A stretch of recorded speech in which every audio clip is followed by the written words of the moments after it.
Louvado seja Deus. Eu saúdo a todos com a paz do Senhor. Como já estamos de pé, abra sua Bíblia junto comigo. No Evangelho do Senhor Jesus Cristo, segundo escreveu Marcos, capítulo de número 6 e versículo de número 51, só a parte A do texto. Marcos 6 e 51. Eu quero externar a minha gratidão a Deus pela oportunidade que Deus tem nos dado. Não sei se com a mensagem que Deus nos deu, você vai pular, saltar, falar em línguas estranhas, mas eu tenho certeza que Deus vai continuar a falar conosco aqui. Como já é de costume, é uma frase que eu carrego por longos anos: não saia daqui antes da bênção apostólica. E se você for sair antes da bênção apostólica, e Deus tiver algo para a tua vida de forma profética, eu vou ter que chamar você na conversa. Não deixar você sair do teu lugar, para que você só saia com a bênção completa. Tá certo? Me aguenta um pouquinho. O texto nos diz assim: e subiu para o barco para estar com eles, e o vento se aquietou. Eu vou repetir a leitura. E subiu para o barco para estar com eles, e o vento se aquietou. Pode sentar em nome de Jesus.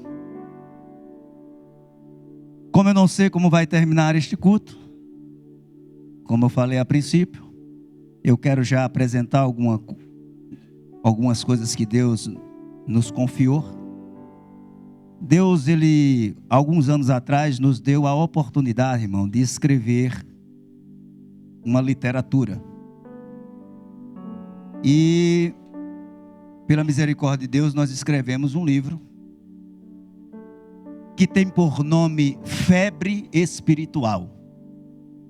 Neste livro eu estou provando que Jesus, ele adquiriu a fama, e depois que ele já estava famoso, o que foi que ele fez com a fama? Neste livro você vai aprender que Jesus, mesmo com a fama que adquiriu, ele usou a fama e tudo aquilo que Deus o confiou em sua mão para ganhar vidas, para arrebatar vidas, com o objetivo, como nós estamos aqui nessa noite, de levar este povo ao céu, ou seja, levar este povo a Deus. Então esse livro é o livro que Deus nos confiou há mais ou menos uns 10 anos atrás. Mas agora, mais recente, nós temos 2 livros. O ano passado Deus fez eu voltar a escrever, porque tem muitos anos que eu não escrevia, e eu consegui escrever mais um livro chamado Gideão, 30 lições de fé e coragem. Você nunca perguntou por que, quando Deus aparece para Gideão, ele malhando o trigo no lagar com medo, Deus chega para ele e fala bem assim: homem valente. Parece que é uma incógnita, Deus chegando para alguém que é medroso, mas dizendo para ele que ele é valente. Imagine eu e você malhando o trigo no lagar, com medo dos medianitas, e Deus aparecer para mim, para você dizer: olha, ei, você é valente. E eu fui perguntar a Deus: Senhor, que negócio é esse? Parece que tem hora que o Senhor brinca conosco, porque Gideão é medroso e o Senhor chama de valente. Aí o Espírito Santo de Deus falou ao meu coração: Jamison, é porque eu não olho na ótica que você está olhando. Agora, neste momento, Gideão era medroso, mas eu já estou olhando lá na frente. Agora tu és medroso, mas daqui para frente você vai marchar. Lá na frente tu vai guerrear. Lá na frente tu és guerreiro. Aleluia. Por causa desse glória a Deus, eu vou dizer algo que aconteceu com Gideão também. Quer saber?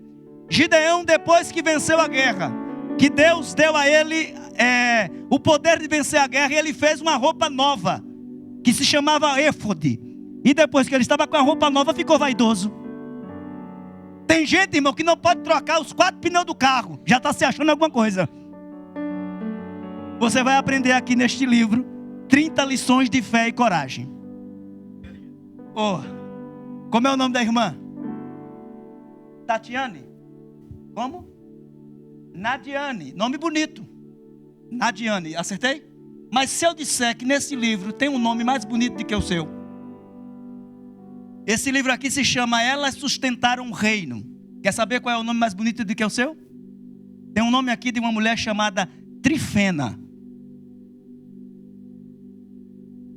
Se falar 5 vezes vai parecer que já é batizado com o Espírito Santo, irmão. Trifena, Trifena, Trifena, Trifena. Tá certo? Tem uma mulher aqui chamada Trifena e tem uma outra, que eu não vou dizer o nome agora para as irmãs se interessarem em comprar. Qualquer livro desse, irmão, é 20 euros. Comprou 2, eu vou fazer uma oferta relâmpago aqui. Comprou 2, o segundo você paga 5 euros. E aí você leva os 2 para os 25, abençoa meu ministério e ajuda eu a escrever mais livros para a glória de Deus. Tá certo assim? Nos ajuda até o final, Fábio. Fábio, eu vi Fábio por aí. Fábio, me ajuda aí. Quem sair lá na porta diz, olha, compra o livro da Trifena. Neste livro aqui, irmão, são coisas que Deus tem nos revelado e graças a Deus. Inclusive este livro aqui eu fui surpreendido. Uma irmã comprou lá nos Estados Unidos, fez um story aí no Instagram e o negócio começou a bombar. O negócio agora está começando a bombar. O negócio está começando a vender. Então, quem sabe uma irmã compra hoje, faz a mesma coisa que a irmã fez nos Estados Unidos, e aí eu vendo mais livro aqui para a glória de Deus. Irmãos, eu quero, nesta noite, debaixo da potente mão do Senhor, pregar debaixo de um tema. A fé te sustenta e o medo te afunda. Diga para alguém que está do seu lado, a fé te sustenta e o medo te afunda. Para nós entendermos o texto que acabei de ler, eu quero falar que Jesus, quando iniciou o seu ministério, ao iniciar o ministério, ele vai escolher pessoas que eram rejeitadas. Ele poderia escolher pessoas que eram autodidatas. Ele poderia escolher pessoas que eram pseudo ciência, pseudo mentalidade. Mas ele vai escolher pessoas que são rejeitadas. Exemplo disso é que Jesus, quando ele sai da sua região de Nazaré e vai para Cafarnaum, ele vai escolher um grupo de homens que eram pescadores. Esses homens eram homens rejeitados. É verdade, pregador, que eles eram rejeitados? Eu vou provar na Bíblia que sim. Segundo a tradição judaica, quando uma criança, a partir de 3 anos, ela começa a ter a sua habilidade de falar, era costume da época que o pai pegasse ela e já começasse a ensinar acerca das leis de Deus. Quando o pai não tinha muito tempo, ele delegava essa tarefa aos rabinos da época.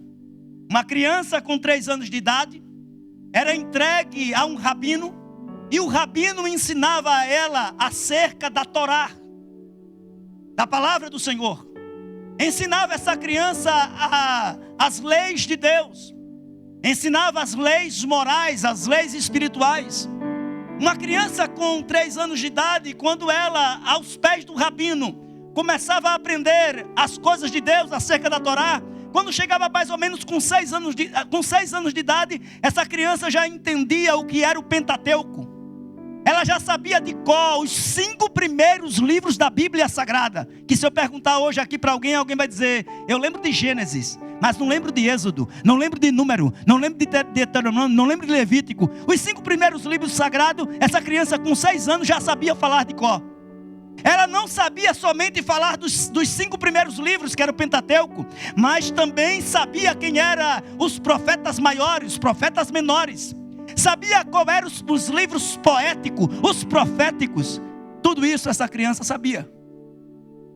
Mas com mais ou menos 10 anos de idade, de 10 para 12 anos de idade, aquela criança ia passar por uma sabatina, ia passar aquela prova de arguição, aquele ditado tinha que falar de cor qual eram os profetas maiores, os profetas menores, qual eram os livros do Pentateuco. E se eles falhassem em algum momento ali, o rabino, que era o professor da criança, voltava para os pais e dizia: seu filho não dá para oficializar na casa de Deus, porque segundo a nossa ótica, a ótica do rabino, seu filho foi rejeitado. E quando essa criança era rejeitada, ela era entregue aos pais, e o rabino dizia: ensinamos ela acerca da Torá, ensinamos elas acerca das leis de Deus, ensinamos tudo o que precisávamos ensinar acerca das leis morais e espirituais. Só tem uma coisa que a gente não conseguiu ensinar, porque isso eu deixo a cargo do Senhor. O Senhor vai ensinar ao seu filho as leis trabalhistas. Ou seja, se o pai era pescador, por tendência, os filhos eram pescador. Se o pai trabalhava na carpintaria, os filhos iam ser carpinteiro. Ou seja, o pai era obrigado a ensinar os seus filhos dentro do ofício que ele já exercia. Então esta criança era rejeitada pelos rabinos, era entregue aos pais, e agora ia viver das leis que aprendeu de Deus, sendo judeu, mas não oficializando nada na casa do Senhor.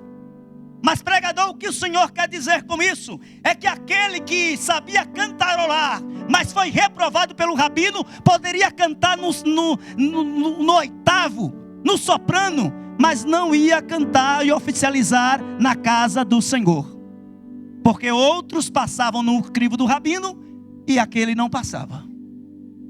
Só que eu estou falando que Jesus, ele escolheu pessoas rejeitadas. De repente, eu olhando para esse texto, eu vou ver Pedro, que fazia parte do grupo dos rejeitados, sendo pescador dentro da profissão do seu pai, na beira do mar da Galileia. E Jesus saindo lá de Nazaré, mudando para Cafarnaum, dizendo: eu agora vou dar uma andada na beira da praia. E a Bíblia vai dizer que Jesus, quando chega em Cafarnaum, ele decide evangelizar na beira da praia. E quando ele está na beira da praia, ele vai avistar um homem por nome Pedro, e ele vai falar com Pedro e já dizer para ele: ei rapaz, vinde a mim, porque até este momento você está pescando esses peixes aí, mas eu quero fazer você pescador de homens.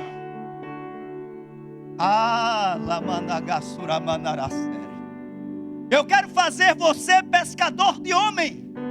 O texto vai dizer que a nossa mente é muito rápida. O texto automaticamente vai dizer que Pedro já deixou a rede e já foi. E parece que aquela conversa foi rápida, só foi Jesus falar, Pedro decidiu e já pegou a rede e foi. Mas eu acredito, isso é uma conjectura minha, que Jesus começou a dialogar. Por quê, irmão? Por mais que seja Jesus,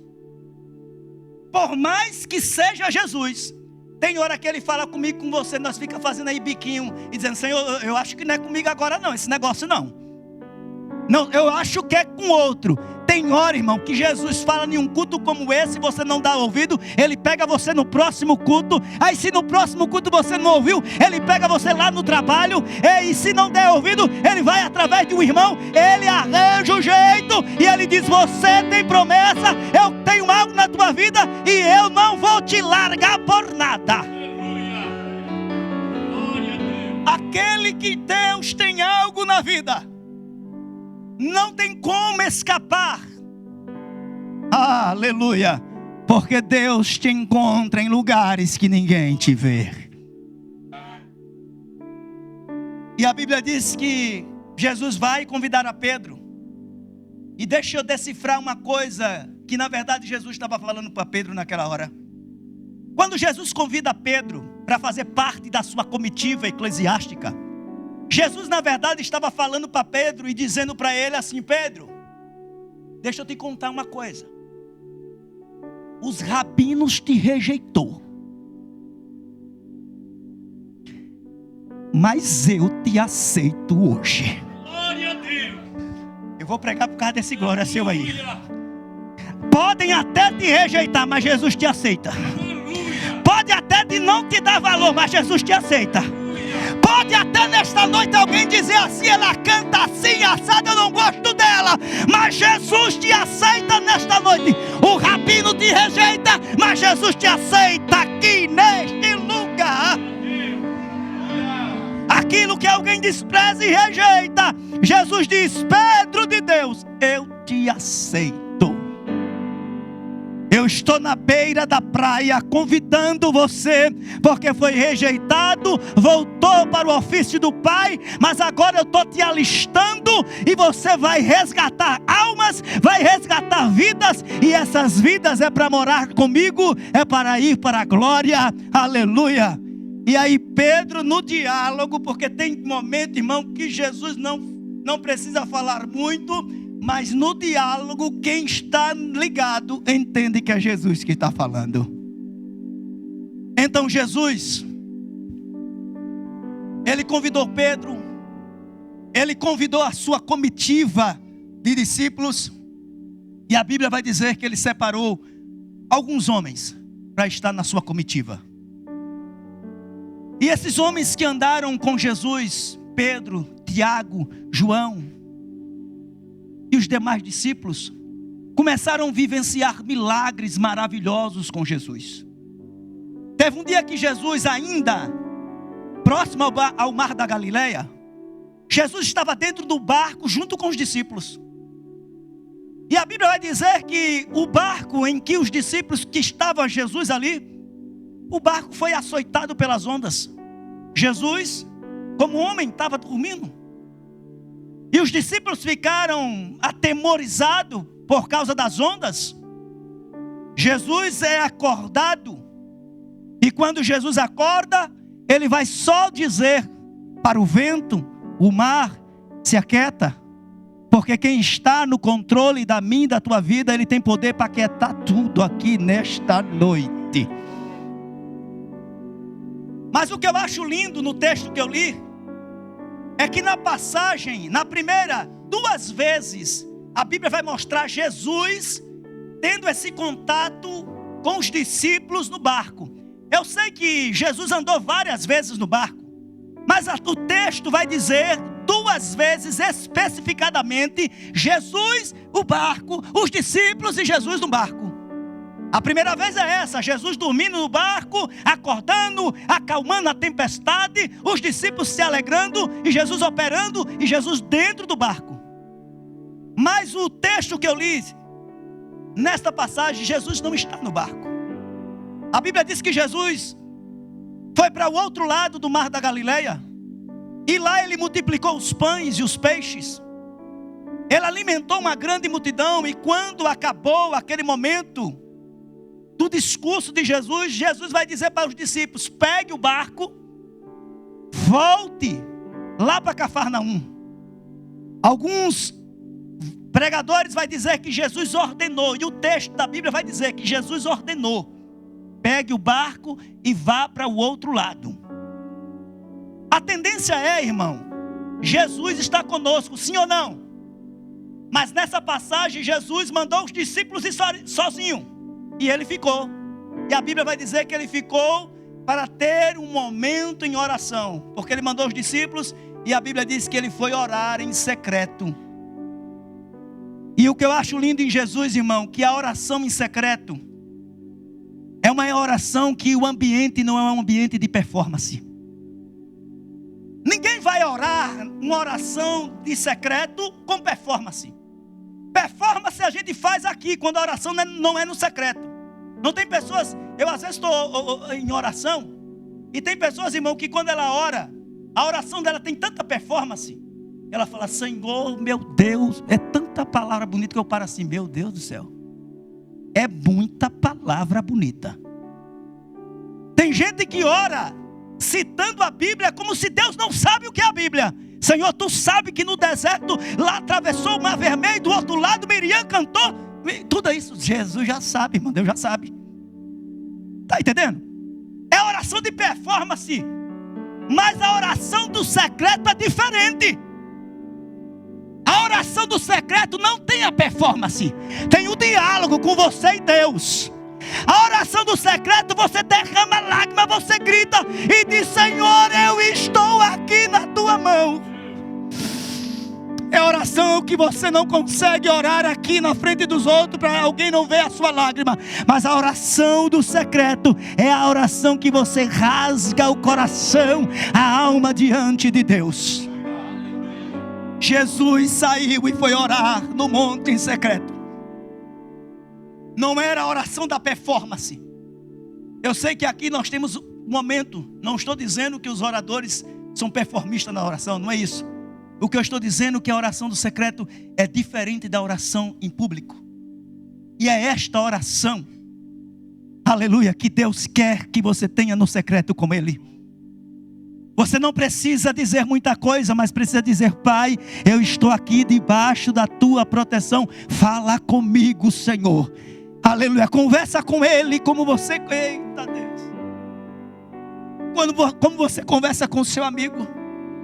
Conversa com Ele como você conta a sua história para alguém. Conversa para Deus e conta tudo para Ele. Ô pregador, mas Ele já sabe de tudo. Mas tem momento que Ele quer ouvir você abrir a tua boca e contar aquilo que está no íntimo da tua alma. A Bíblia diz que Jesus estava no monte orando, e lá na oração que ele estava, ele percebeu que os discípulos estavam enfrentando uma tempestade no meio do mar. Aí a Bíblia vai dizer que a hora que Jesus mandou os discípulos irem para Cafarnaum, atravessar para o outro lado, era mais ou menos 6 da tarde. 6 da tarde simboliza a primeira, Diácono Jefferson, a primeira vigília. Eles remaram, começaram a remar às 6 da tarde, começaram a entrar na segunda vigília, mas quando foi, presbítero Felipe, na quarta vigília, ele só tinha avançado a metade do mar da Galileia. Pregador, não entendi. Quase 12 horas remando e só estava na metade do caminho. Aí Jesus viu o que estava acontecendo, o que estava impedindo, o vento contrário, a tempestade estava impedindo. Jesus disse: já que tem algo impedindo para que ele chegue lá do outro lado, eu vou ao encontro dele. Não entendi, pregador. Quando eu e você perde o controle, aí Jesus chega e diz: tenha calma. Foi eu que ordenei que você entrasse no barco, remasse nesse barco, e este barco não vai afundar, porque quem ordenou. Como é o nome da irmã? Como é o nome da irmã? Irmã Rosana, vou continuar pregando por causa da senhora. A senhora levantou a mão e disse: Jesus. Escuta, irmã. Escuta, irmã.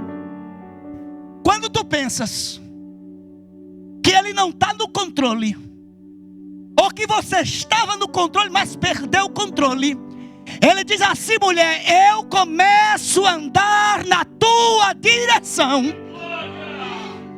E o que está fora do controle, mulher, eu coloco no controle. Eu contemplo lágrima, enxugo lágrima e te diz: a vitória é minha, o controle é meu. Eu estou no controle da tua vida e da tua embarcação. Eu estou sentindo a graça dele aqui nesta noite, irmão. Jesus, quase 12 horas remando, no meio do caminho. Aí Jesus diz: não. Se eu mandei, eu garanto. Se eles estão remando porque eu mandei. Então eu vou ao encontro deles. Jesus, ele vai, o texto vai dizer que Jesus, ele decide caminhar por cima das águas. Para quem não sabe, os judeus, ele considera a terra como lugar firme. E é um lugar firme. Mas as águas eles consideram como abismo. E eles acreditavam, isso é uma crença judaica, que lá nas águas, como ela simbolizava abismo, existiam espíritos que controlavam a lei da natureza. Eles acreditavam que se as águas, se a terra era firme e as águas eram abismo, os espíritos controlavam as águas. Por quê? Porque quando vinha tempestade, eles atribuíam aos espíritos. Os marinheiros naquela época começavam a dizer: olha, tem alguma coisa acontecendo no meio dessa tempestade. É por isso que quando Jesus ele vê alguém no meio do mar, remando e não sai do lugar, ele vai ao encontro, vai caminhando por cima das águas, e os discípulos vão dizer: ei, é um fantasma que está vindo ali. O que está acontecendo agora é um espírito ao contrário do que está acontecendo ali. Jesus vai gritar e vai dizer: não temas. Parece que esse vento que você está passando é o vento que veio para te destruir, para acabar com a tua história.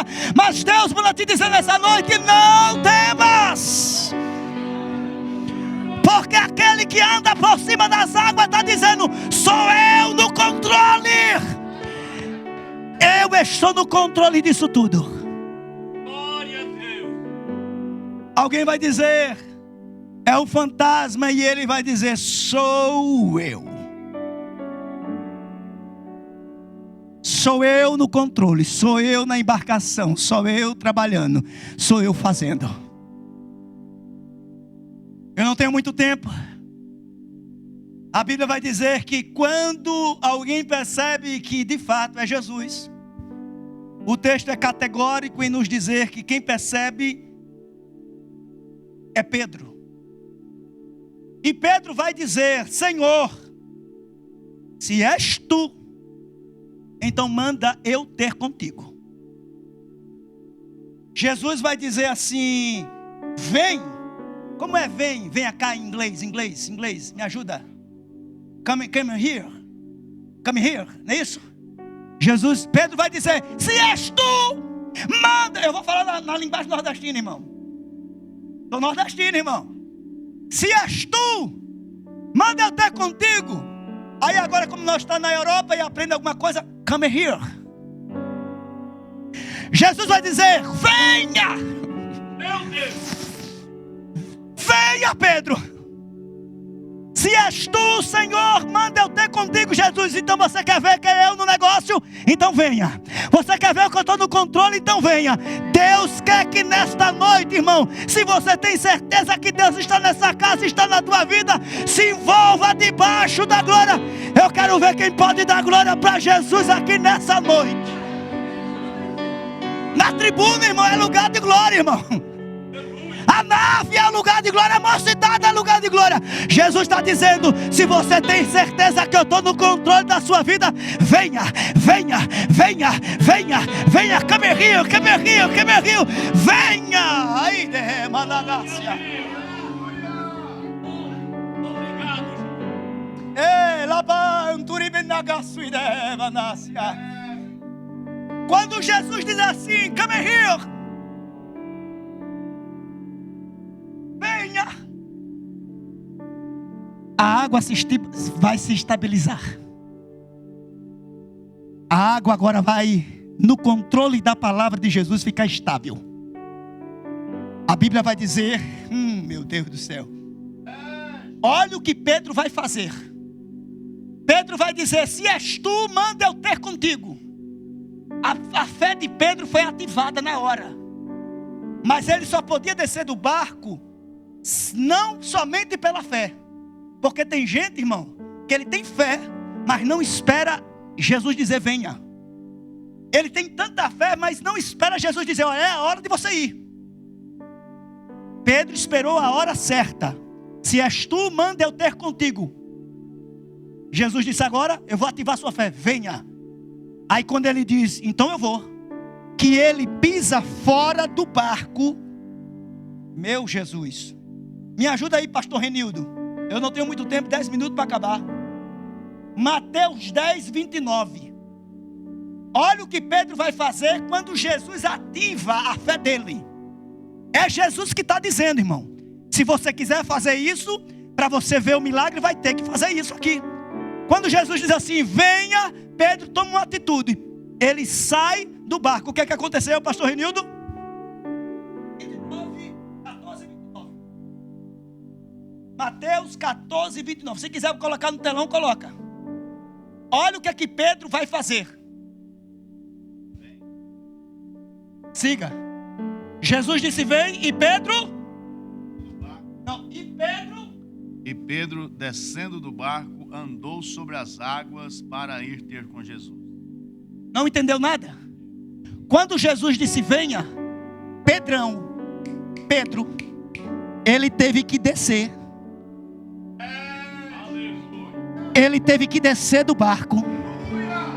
Não, você não entendeu. Se você aumentar o glória, eu vou explicar aqui.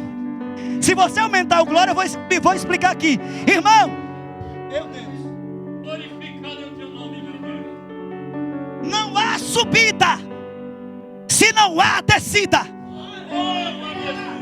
Para Pedro tocar nas águas, ele teve que sair do barco, ele teve que descer. Você quer milagre? Não é, meu irmão, vindo só aqui dia de domingo e tentando fazer que o pregador soe a camisa. Tem momento, irmão, que só basta o pregador dizer: Jesus está na casa. Você já glorifica e manda a glória para Jesus. Irmão, se tu ficar esperando o final do culto para sentir o venha de Deus, irmão, tu fica complicado. Você já entrou pelaquela porta ali dizendo assim: Senhor, fala comigo hoje, Senhor. Senhor, eu quero sentir a tua presença hoje, Senhor. E qual é o exercício do crente quando chega na presença de Deus? Enquanto o Senhor não fala comigo, eu vou te adorando, eu vou te adorando, eu vou te adorando, eu vou te adorando. Eu sou daquela época, irmão, que quando você mandava a glória para o céu, a glória atingia o céu e a glória descia a terra.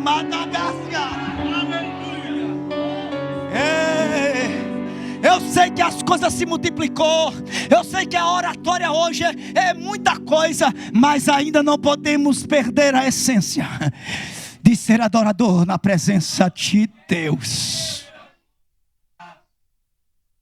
O milagre se manifestou quando Pedro desceu. E a Bíblia diz que ele desce. Quando ele desce, as águas ficam estabilizadas. Jesus vai dizer para ele: venha. E o texto vai dizer aqui, que eu já vou acabar. O texto vai dizer assim, preste bastante atenção agora. Quando Pedro desce, quando Pedro desce do barco, Pedro está assim, ó. Pedro e Jesus, cara a cara. Estou na tua ordem, estou olhando para ti. Estou na tua ordem, estou no teu foco. Estou na tua ordem, ninguém vai te tirar eu do foco. É assim que Deus quer. Está na ordem de Deus, não olhe para a direita nem para a esquerda, olhe só para Jesus. É só olhando para Jesus, nem para a direita, nem para a esquerda, nem para trás, porque o que Ele investiu na tua vida, o que Ele tem na tua vida, e para aquilo que Ele te chamou, não é para se desviar nem para um lado nem para o outro. O texto vai dizer que Pedro desce do barco, olhando para Jesus, e daqui a pouco um vento passa. O texto vai dizer aí, se você quiser ler na sua casa. Passando o vento, Pedro olhou para o vento. Sabe qual é o problema hoje? Meu Jesus, posso falar? Glória a Deus. Posso falar, irmã Silvana? Vou falar porque a senhora falou que pode. Depois a senhora se responsabilize. Tá certo? O problema hoje, irmão, é porque tem muita gente, em vez de olhar para Jesus, está olhando para o vento. É isso aí, irmão. Tem gente hoje que, em vez de olhar para Jesus, está olhando para a vida de A, de B e de C.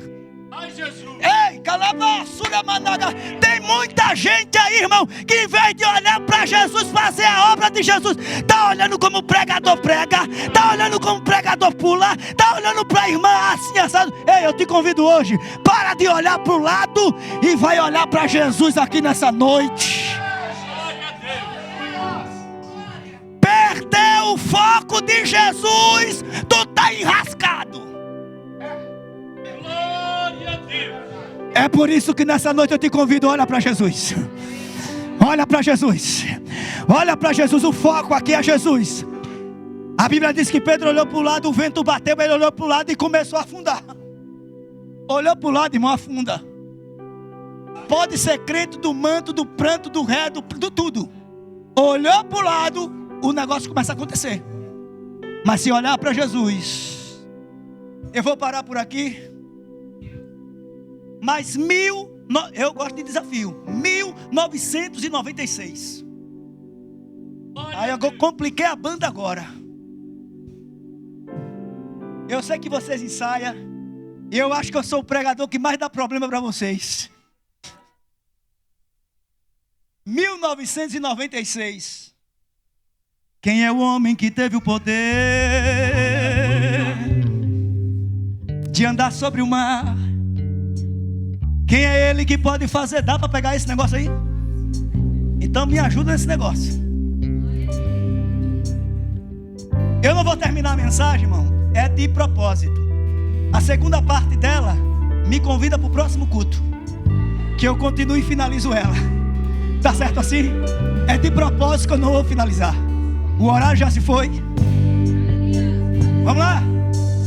Quem é o homem que teve o poder de andar sobre o mar?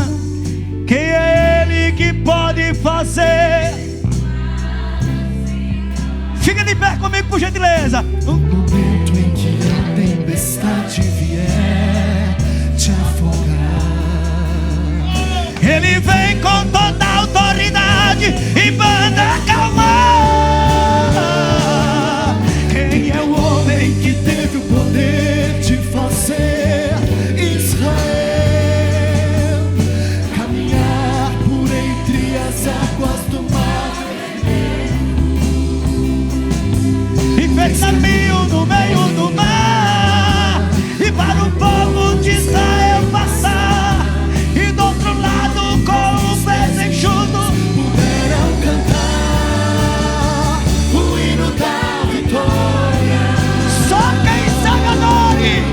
Quando estiver frente ao mar e não puder atravessar, chame esse homem com fé, só ele abrirá. Não tenha medo, irmão, se atrás vem Faraó, Deus vai te atravessar e você vai entoar o hino da vitória. Segura um pouquinho. Toda vez que uma vermelho tiver que passar, chame logo este homem para te ajudar. É nas horas mais difíceis, tu sabe que ele te vê, e pode chamar este homem, você sabe que ele tem poder. Se passares pelas águas não vai se afogar. Se passar, Malácia, eu estou no controle. Eu estou no controle da embarcação. Eu tomo conta da tua vida, mulher. Tomo conta dos teus, porque tenho zelo por ti, pela tua vida e pela vida dos teus. Não se preocupe, derremácia ou decamácia, darácia. Esses dias que estás por aqui, filha, eu estou renovando a tua bateria espiritual. Ei, o decalaçore mandarácia. E quando tu pisares naquele lugar, tu vai ver coisa diferente, porque eu estou agindo agora, lá na tua casa. Tiver que passar, chame logo esse homem para te ajudar. E é nas horas mais difíceis que ele mais te vê. Pode chamar esse homem que ele tem poder. E se passares pelo fogo não vai te queimar. E se passares pelas águas não vão te afogar. E faça como Israel que o mar atravessou. E no nome do Senhor um hino de vitória. Do outro lado Eu quero convidar, só tem 1 minuto aqui. Eu quero convidar a primeira pessoa que sabe que tem um propósito de Deus na tua vida, que assim como Deus chamou Pedro, Ele te chama aqui nesta noite. E Ele te diz assim: a obra que eu tenho contigo é grande. Te rejeitam, te dão por nada, mas eu te quero, eu te amo. Você é importante para mim, diz o Senhor. Quem é a primeira pessoa que quer vir para Cristo? Ô pregador, eu já estou em Jesus, eu já creio em Jesus, mas eu te chamo para desestacionar hoje, para colocar a primeira, a segunda, a terceira marcha e ir para frente. Deus te chama para marchar na presença dEle. Quem é a primeira pessoa que quer retornar para a casa do Pai, que quer firmar um compromisso daqui para frente? Tu vai ver o que Deus vai fazer no teu ministério, na tua história e na tua vida. Eu convido a primeira pessoa, venha. Tu sabe que a promessa de Deus na tua vida é grande, venha. O Espírito Santo de Deus me faz saber que você sabe de Bíblia, você sabe do Pentateuco, você sabe dos mistérios, você só está estacionado. Mas Ele te chama hoje para desestacionar. Ei, que massa! E daqui para frente tu vai ver o que Deus vai começar a movimentar a tua história, a tua vida. Venha, venha, eu quero orar por você, venha. É noite de Deus trazer você de volta para os braços e dizer assim: eu vou fazer coisas novas, eu vou trabalhar contigo e você vai trabalhar com Ele. Quem é a primeira pessoa corajosa e corajosa, venha. Eu quero entregar o microfone porque já não tenho mais tempo, já extrapolou tudo. Eu te convido, venha. Ribicalabaço e me canto e me revacia. Alamor que promandacio de remanácia. A promessa de Deus na tua vida é muito grande e você não pode sair daqui deste lugar, aleluia, sem participar e viver esta promessa. Quem é a primeira pessoa? Eu te convido em nome de Jesus. Eles vão cantar e nós já vamos entregar o microfone.